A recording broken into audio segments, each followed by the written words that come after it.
Dosja Balluku dhe mburoja politike e PS.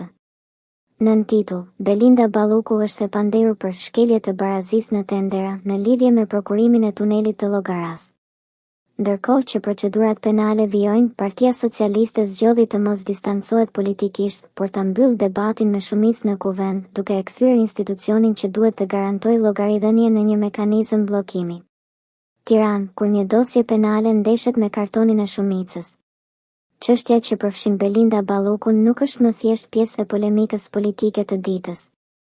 Ajo është kthyer në një test të drejtpërdrejtë për raportin mes pushtetit dhe drejtësisë. A lejohet hetimi të ndjek rrugën e vet, apo frenohen veprimet e tij kur prek nivelet më të larta të qeverisjes? Sipas zhvillimeve procedurale të bëra publike, Balluku rezulton e panderur për veprën penale të shkeljes së barazisë në tendera, një akuzë që lidhet me prokurimin e tunelit të Llogaras. Procesi ka përfshirë edhe zyrtar të tjerë të administratës, të cilët janë marrë gjithashtu të panderur në të njëjtën linjë hetimore. Në vijim të kërkesave të organit të akuzës, gjykata e posaçme, gjyko, ka vendosur masa sigurie që synojnë të parandalojnë ndikimin në proces dhe të garantojnë integritetin e hetimeve. Përmbajtja e masave është trajtuar publikisht dhe ka prodhuar debat të gjerë politik. Akuzë për tendera, çfarë nënkupton shkelja e barazisë? Në praktikën penale, shkelja e barazisë në tendera nuk është një formulë abstrakte.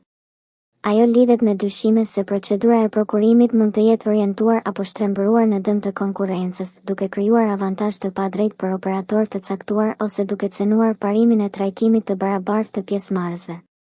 Në rastin konkret, dyshimet e ngritura nga prokuroria përqendrohen te mënyra si është zhvilluar procedura e prokurimit dhe te përgjegjësitë e zinxhirit vendimmarrës. Këto dyshime, sipas logjikës së hetimit, kërkojnë verifikim me prova dokumentare dhe me analiza të standardeve të prokurimit publik. Balluku ka pasur qëndrime publike se i qëndron procesit dhe se pretendimet do të rrëzohen. Por vlera e kësaj çështjeje nuk matet me deklarata politike, por me provat dhe vendimet gjyqësore.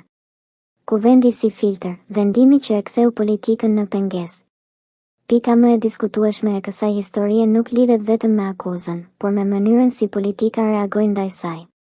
Kur SPAK kërkoi autorizim nga kuvendi për një hap proceduror ndaj Ballukut, parlamenti votoi kundër. Në praktik, kjo do të thotë se shumica parlamentare vendosi të mos i hap rrugë kërkesës së organit të akuzës, duke e mbajtur çështjen brenda kufive të një vendimmarrjeje politike. Partia Socialiste e trajtoi vendimin si të arsyeshëm dhe e justifikoi publikisht, ndërsa opozita dhe aktorë të shoqërisë civile e interpretuan si pengesë ndaj drejtësisë dhe si përdorim të imunitetit parlamentar si mburoj. Ky është momenti ku heshtja e PS bëhet pjesë e lajmit, jo vetëm sepse nuk u pa një distancim i qartë politik nga zyrtarja e hetuar, por sepse u pa një veprim institucional që e bën rrugën e drejtësisë më të vështirë kur çështja prek pushtetin. Dy standarde, qytetari përballë ligjit, pushteti përballë imunitetit. Debati që sjell kjo dosje është më i gjerë se një emër. Ai prek një problem strukturor, ekzistencën e dy standardeve. Në një krah është qytetari i zakonshëm, i cili përballet me masat e ndjekjes penale pa pasur asnjë filtr politik. Në krahun tjetër është zyrtari i lartë, i cili mund të mbështetet te mekanizmat e imunitetit dhe te shumica parlamentare si një shtresë mbrojtëse që vonon ose kufizon veprimet e drejtësisë. Nëse reforma në drejtësi ka një provë reale, ajo është pikërisht kjo: a arrin drejtësia të veprojë njësoj, pavarësisht se kush është në pushtet? Çfarë pritet më tej? Nga pikpamja procedurale, çështja mbetet në trajektoren e saj.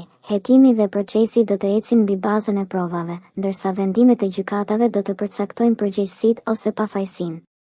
Nga pikpamja politike, përgjegjësia nuk lidhet me fajësinë penale, por me etikën e qeverisjes. A mund të mbrohet një zyrtar i panderur me votë, ndërkohë që publikut i kërkohet të besojë te barazia para ligjit? Përfundim. Dosja Balluku është kthyer në një dosje test. Jo vetëm për SPAK dhe gjyko, por për mënyrën se si pushteti e kupton llogaridhënien. Nëse drejtësia duhet të flasë në gjykatë, politika ka folur tashmë në kuvend. Dhe mesazhi që publiku lexon nga kjo sjellje është i thjeshtë: kur hetimi prek nivelet e larta, sistemi kërkon të ndërhyjë me mekanizma mbrojtës.